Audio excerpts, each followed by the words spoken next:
Welcome back, dear students.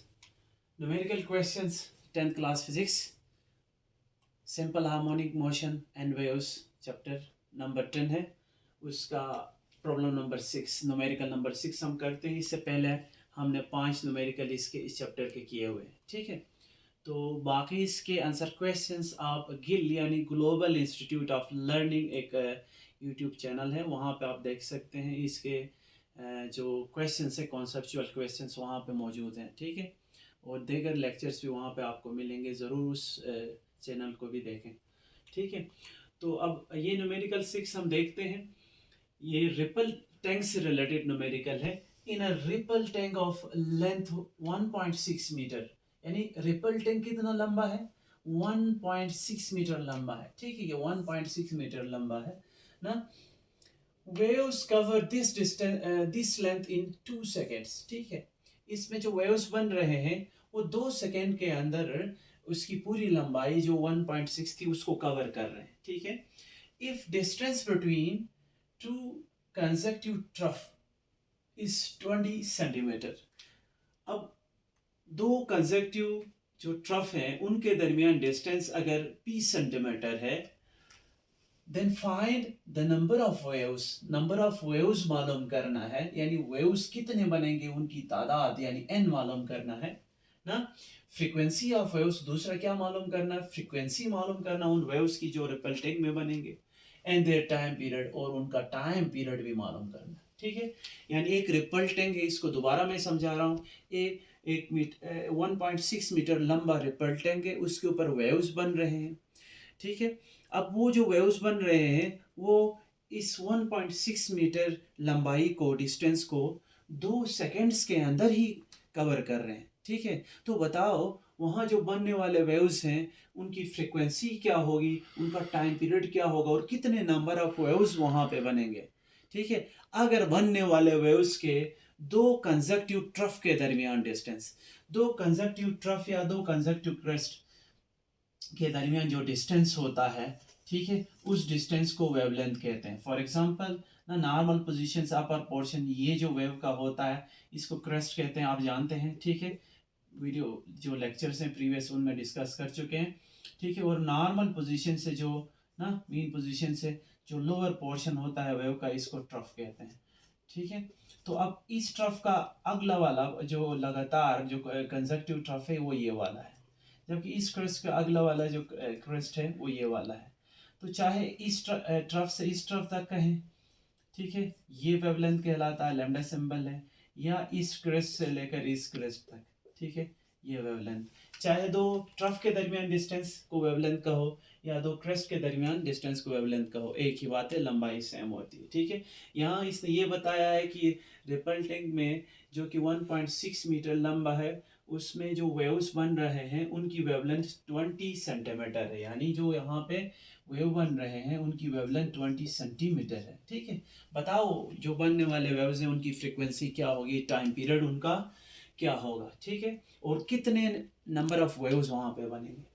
तो data length of जो tank था वो 1.6 मीटर. ठीक है, डिस्टेंस दो कंजक्टिव ट्रफ्स के दरमियान कितना है, wavelength is equal to 20 centimetre.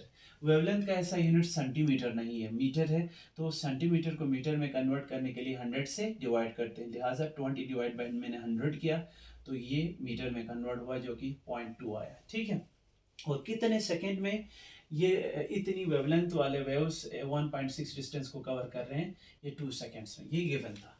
और मालूम क्या करना था, हमें 3 चीज़ें मालूम करने थे. एक, हमें नंबर ऑफ वेव्स, कितने वेव्स बने उनकी तादाद. दूसरा हमें क्या मालूम करना था, फ्रीक्वेंसी मालूम करना था. और तीसरा हमें मालूम क्या करना था, यानी बनने वाले वेव्स का टाइम पीरियड मालूम करना था. ठीक है, तो बड़ा सिंपल है ये न्यूमेरिकल भी. हम जानते हैं नंबर ऑफ वेव्स निकालने का एक सिंपल सा फॉर्मूला है. ठीक है, कहीं पे जो वेव्स बनते हैं ना, टोटल जितनी लंबाई में वो वेव्स बनते हैं डिवाइडेड बाय उनकी वेवलेंथ क्या है.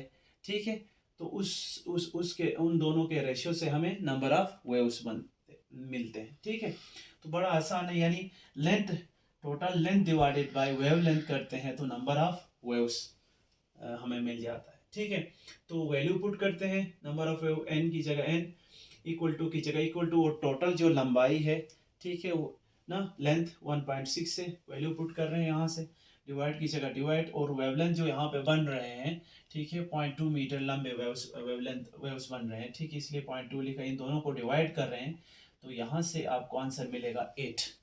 तो कितने वेव्स बनेंगे इतनी लंबाई वाली टैंक में, ठीक है, आपको 1.6 मीटर लंबी जो रिपल टैंक है उसके अंदर 8 वेव्स बनेंगे अगर उनकी वेवलेंथ इतनी हो, ठीक है, 0.2 मीटर लंबे 8 वेव्स बन जाएंगे उसके अंदर, ठीक है, फर्स्ट हमने कर लिया।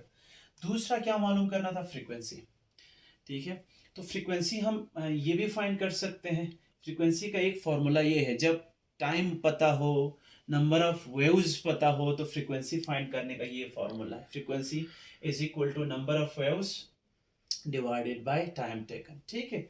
तो वैल्यूज पुट करते हैं, फ्रीक्वेंसी की जगह फ्रीक्वेंसी इक्वल टू की जगह equal to number of waves कितने बन रहे हैं ना, यहाँ पे नंबर ऑफ वेव्स हमने अभी फाइंड किया 8 बन गए हैं, ठीक है, तो ये वैल्यू फाइंड की 8, और टाइम कितना, यहाँ पे टाइम 2 सेकेंड लगे थे, वो लिखा 8 डिवाइड बाई 2 करते हैं तो 4 हर्ट्स फ्रीक्वेंसी का यूनिट है। तो यहाँ पे बनने वाले जो वेव्स हैं उनकी फ्रीक्वेंसी 4 हर्ट्स, 4 हर्ट्स, ठीक है, ये भी हमने मालूम किया, वेव की फ्रीक्वेंसी भी हमने निकाला, ठीक है।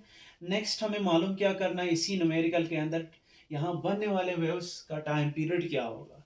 तो टाइम पीरियड तो रेसिप्रोकल ऑफ फ्रीक्वेंसी होता है, यानी 1 divided by F is equal to time period होता है, ठीक है, टाइम की जगह टाइम, इक्वल टू की जगह इक्वल टू, 1 की जगह 1, डिवाइड की जगह डिवाइड, और फ्रीक्वेंसी की जगह, ठीक है ना, उसकी जो वैल्यू हमने फाइंड किया है 4, ये वाली वैल्यू इधर पुट करते हैं, 1 डिवाइड बाई 4 करते हैं तो 0.25, और टाइम पीरियड का यूनिट सेकेंड होता है, जो कि यहाँ पे सेकेंड आएगा, ठीक है, ये टाइम पीरियड का यूनिट है सेकेंड, ठीक है, तो 0.25 सेकेंड टाइम पीरियड होगा, यानी एक वेव इधर बनने के लिए इतना टाइम लगाएगी इस रिपल टैंक के अंदर, यानी 0.25 सेकेंड में एक वेव बनेगी, फिर नेक्स्ट 0.25 सेकेंड में दूसरी वेव बनेगी, नेक्स्ट 0.25 सेकेंड में तीसरी वेव बनेगी, इस तरह से ना वो 8 वेव्स पूरे बन जाएंगे उस रिपल टैंक के अंदर 2 सेकेंड्स में, ठीक है। ये था हमारा 6th न्यूमेरिकल, आई होप आपको समझ आया होगा, ठीक है। फिर भी अगर कोई इश्यू है, कोई पॉइंट आपको समझ नहीं आ रहा, तो आप कमेंट करें, इंशाल्लाह आपको रिप्लाई हम देंगे, आपको समझा देंगे, नेक्स्ट वीडियो लेक्चर में आपको आपका जो प्रॉब्लम है वो सॉल्व करेंगे, ठीक है। अल्लाह हाफिज़।